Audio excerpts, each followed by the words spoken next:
everyone, welcome back. We're going to finish reading the Twits today. In the last chapters, Mugglewump and the birds had just put all the furniture from Mr. and Mrs. Twits' house on the ceiling.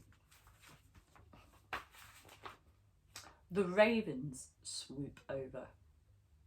They had only just finished the job when the roly-poly bird came swooping in, screaming, "They're coming back! They're coming back!"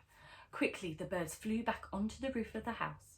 The monkeys rushed into their cage and stood upside down, one on top of the other.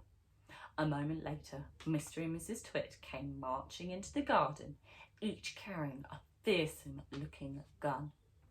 "I'm glad to see those monkeys are still upside down," said Mr. Twit. "They're too stupid to do anything else," said Mrs. Twit.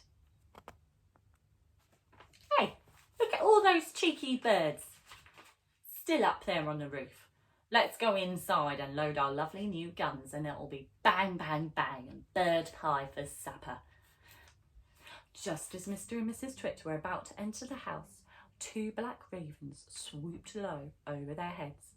Each bird carried a paintbrush in its claw, and each paintbrush was smeared with sticky glue. As the ravens whizzed over, they brushed a streak of sticky glue on the top of Mr. and Mrs. Twit's heads. They did it with the lightest touch, but even so the Twits both felt it. "What was that?" cried Mrs. Twit. "Some beastly birds has dropped some dirty droppings on my head." "On mine too," shouted Mr. Twit. "I felt it, I felt it." "Don't touch it," cried Mrs. Twit. "You'll get it all over your hands. Come inside and I'll wash it off at the sink."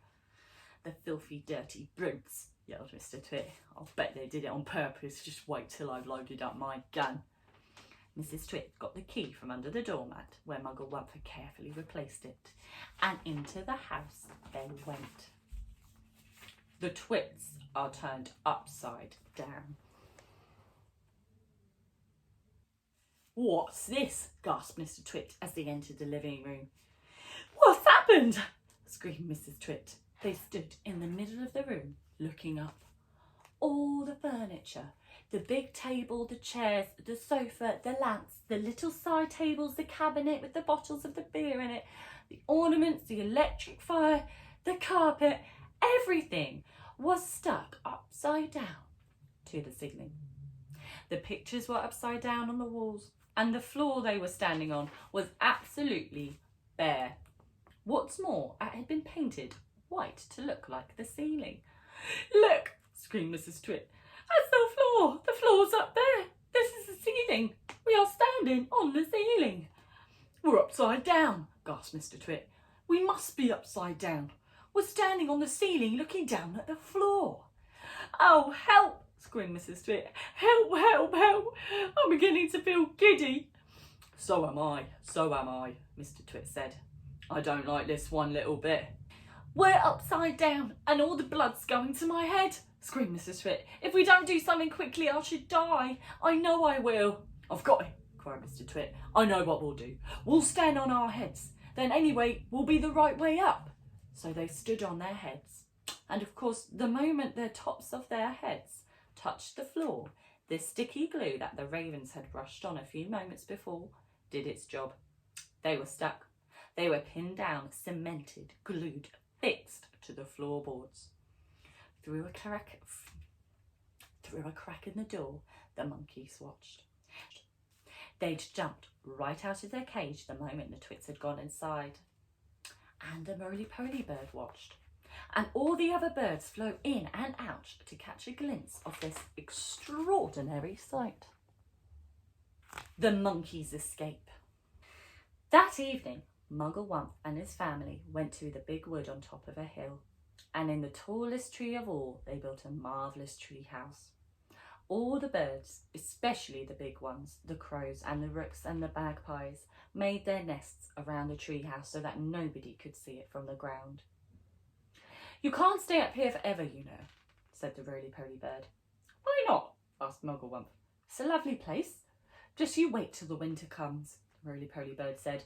"Monkeys don't like cold weather, do they?" "They most certainly don't," cried Mugglewump.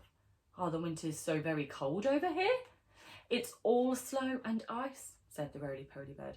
Sometimes it's so cold a bird will wake up in the morning with its feet frozen to the bough that he's been roosting on. Then what shall we do? Cried Muggle-Wump. My family will all be deep freezed.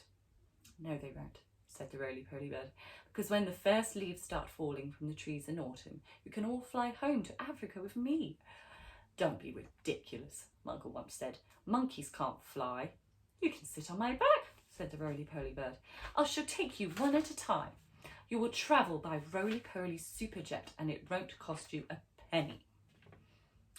The Twits get the shrinks.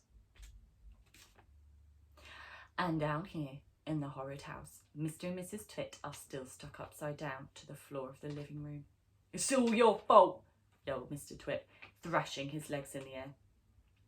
You're the one, you ugly old cow, who went hopping around shouting, we're upside down, we're upside down. And you're the one who said to stand on our heads when we were the right way up, you whiskery old warthog, screamed Mrs. Twit. Now we'll never get free, we're stuck here forever. You may be stuck here forever, said Mr. Twit, but not me. I'm going to get away. Mr. Twit wriggled and squirmed, and he squiggled and wormed, and he twisted and turned, and he toggled and churned, but the sticky glue held him to the floor just as tightly as it had once held the poor birds in the big dead tree. He was still as upside down as ever, standing in on his head. But heads are not made to be stood upon. If you stand on your head for a very long time, horrid things happen. And this is where Mr. Twit got his biggest shock of all. With so much weight on it from above, his head began to get squashed into his body. Quite soon it had disappeared completely, sunk out of sight in the fatty folds of his flabby neck. I'm shrinking, burbled Mr. Twit. So am I, cried Mrs. Twit. Help me, save me, call a doctor, yelled Mr. Twit. I'm getting the dreaded shrinks. And so he was. Mrs. Twit was getting the dreaded shrinks too. And this time it wasn't fake. It was the real thing. Their heads shrank into their necks. Their necks began shrinking into their body. And their bodies began shrinking into their legs. And then their legs began shrinking into their feet. 1 week later, on a nice sunny afternoon, a man called Fred came round to read the gas meter. When nobody answered the door, Fred peeped into the house, and there he saw on the floor of the living room 2 bundles of old clothes with 2 pairs of shoes and a walking stick. There was nothing more left in this world of Mr. and Mrs. Twit, and everyone, included Fred, shouted, "Hooray!" Mr. and Mrs. Twit had died. Right, thank you everyone so much for reading that with me. I hope you enjoyed it. Have a lovely Easter, and we'll be reading more stories after the holidays.